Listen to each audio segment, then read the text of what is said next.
Hello everyone. In today's class we are going to talk about permanent tissue of plant. Okay. So let's start with the topic. First of all, we should know the permanent tissue is going to form from which type of tissue. So before this topic we have discussed about the meristematic tissue, that was the living tissue of the plant and was capable of dividing. Fine. Now when this particular tissue, meristematic tissue, stops dividing, when it stops dividing and attain a specific function,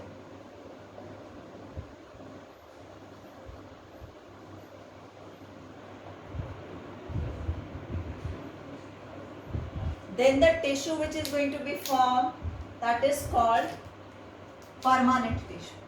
It means this tissue become a permanent part of the plant body which is not going to divide further. It have its own function now which will be there for the plant. Okay.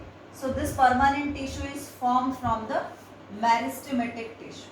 When the meristematic tissue stops dividing and undergo the differentiation process, then it became permanent tissue. Okay. So during the classification of plant tissue, we have discussed this thing that permanent tissue is further classified into two types. The one is simple permanent and the second one is the complex permanent tissue.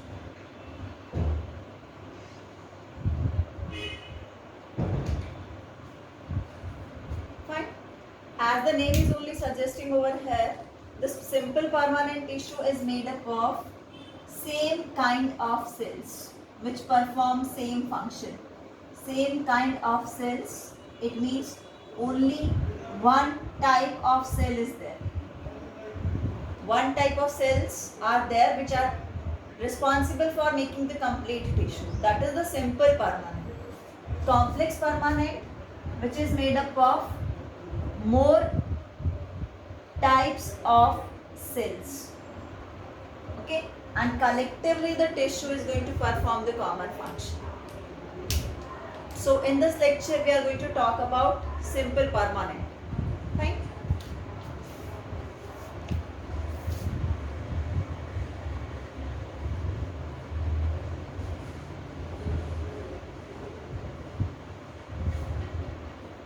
So before going to the simple permanent, we'll talk about the characteristics of the permanent tissue.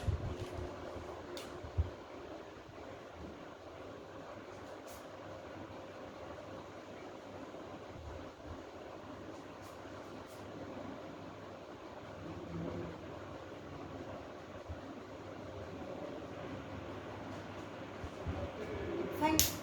So the very first characteristic of permanent tissue is this tissue is stop dividing. It means okay, not capable of division.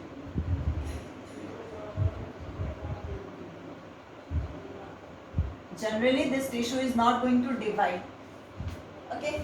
Second most important function, that when we were talking about the meristematic, we have discussed that the meristematic cells, they don't contain vacuole, but this permanent tissue, this is having a central vacuole. Okay, they contain the central vacuole. The cell can be living or the cell can be dead also. And the cell become mature. It means the cell, they get differentiated. So differentiation is there in the permanent tissue. Clear? Other than that, the metabolic activities,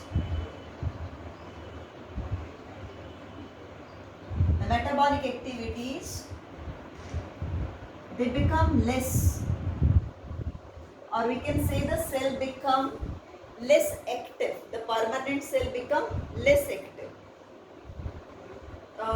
The main thing is what? That when the meristematic tissue it stop dividing, at that particular time the tissue is becoming specialized, it becoming a part of the plant. Over there it is going to perform a special function. Okay, so that is coming under the differentiation. So when the tissue, when the meristematic tissue stop dividing, attain its special function, attain a fixed shape, that is going to form a permanent tissue. Fine. So let's talk about the first simple permanent tissue.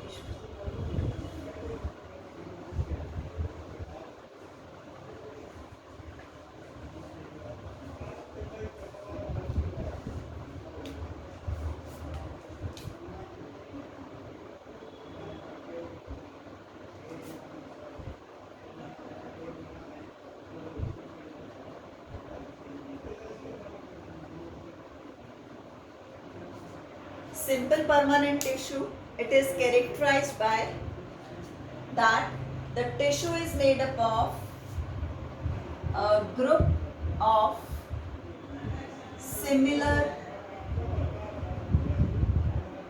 cells. Okay, similar means only a type of a cell, one type of cells are there, and perform same function. This is the, I think, the definition of the tissue which we have discussed. So in the permanent, simple permanent tissue, when we are talking about, there is specialization of the work. It means the tissue is going to perform the special function for the plant, and all the tissues of which are coming under the permanent, they all are made up of similar kind of the cells.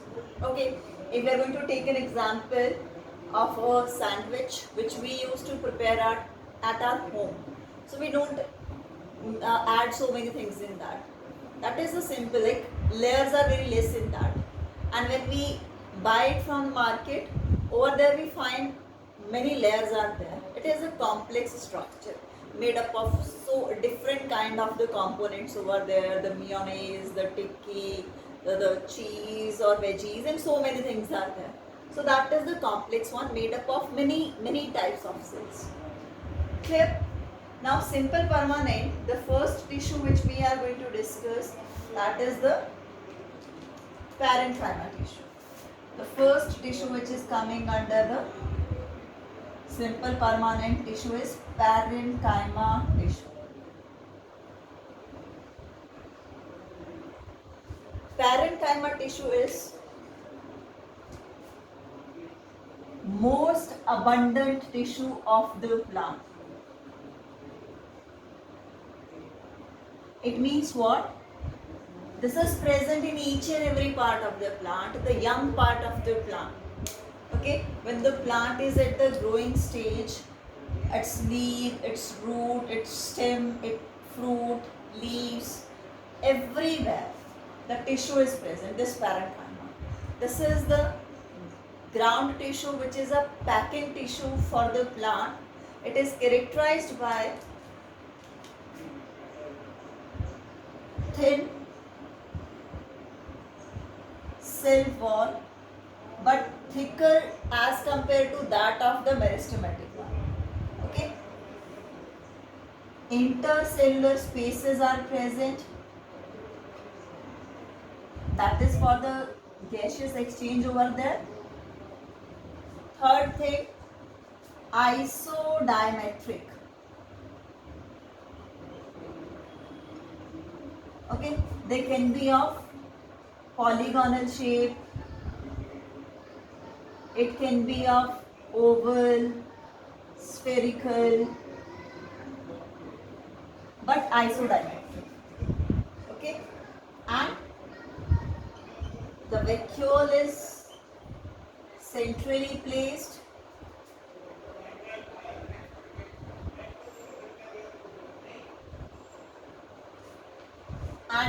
tissue is mainly, it perform more function but mainly responsible for the storage. Okay, so these are the characteristics of the parenchyma tissue.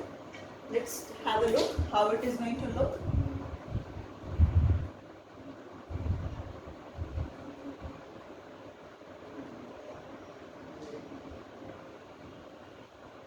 Okay, so these are the spaces in between.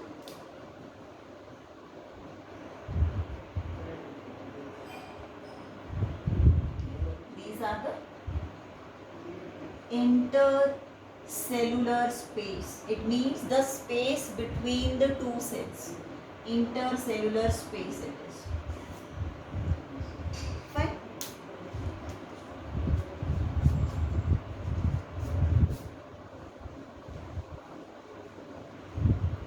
Now we are going to talk about the types of the parenchyma, its location and its function.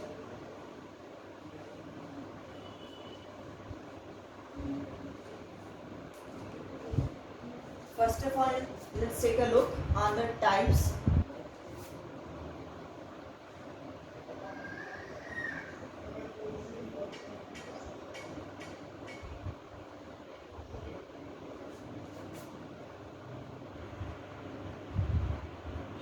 Now, on the basis of the function performed or the types of the cell which present over there, it is mainly of two types, further categorized. So the very first is,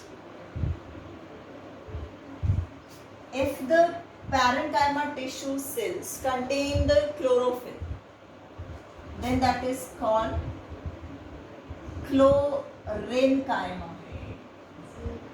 Chlorophyll and chlorenchyma.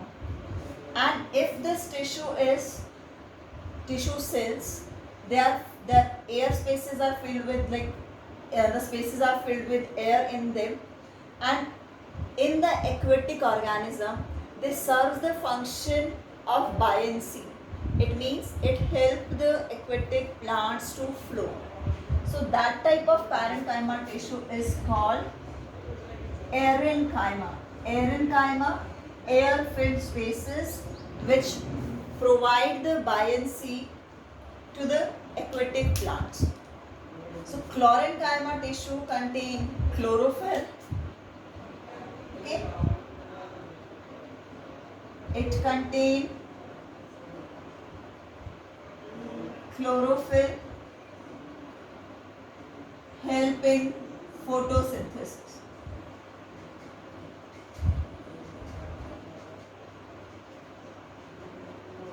Okay, in the case of aerenchyma, the spaces are filled with air.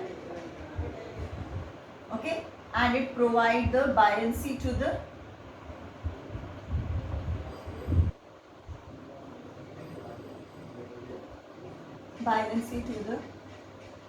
plant.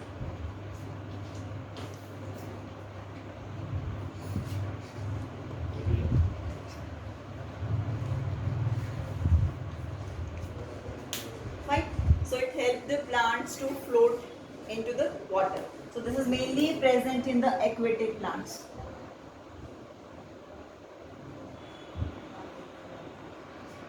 It present in the aquatic plants. Clear? Chlorenchyma contain chlorophyll, responsible for photosynthesis. It is a type of a parenchyma tissue. Aerenchyma, filled with the air spaces, filled with air. The spaces are filled with air, help in floating in the case of the aquatic plants. Okay, so this is about the parenchyma tissue. Now, as I have told you, this tissue is present abundantly in the case of the plant. So let's talk about its location, where it is located. Okay, it is present in, I'm just going to mention this term, young stem, young leaf, then the young, root also, then fruit also, then flower also. Okay, and it help in mainly because when we are going to conclude the function, then we talk about it help in photosynthesis, it help in providing buoyancy to the plant. But the main function, as I have told you, it is responsible for storing the food for the plant. Wherever the parenchyma is present, that is helping in storage of the food, and that can be utilized by the plant body for getting the energy. Clear?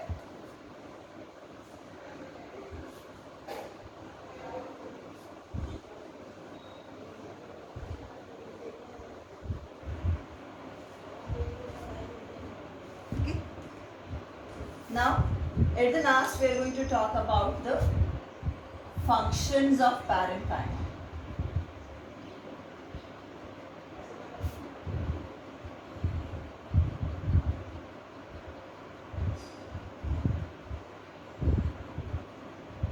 So the very first function is it act as a packaging tissue for the plant. Okay. It fills the empty spaces. The complete body of the plant is filled with this packaging tissue. It help in storage of the food.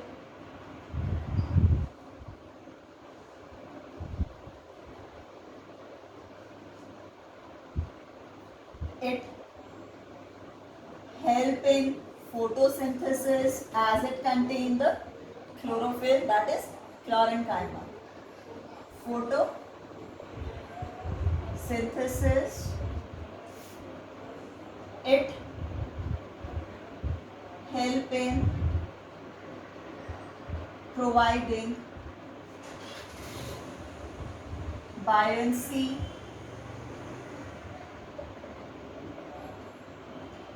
to aquatic plants.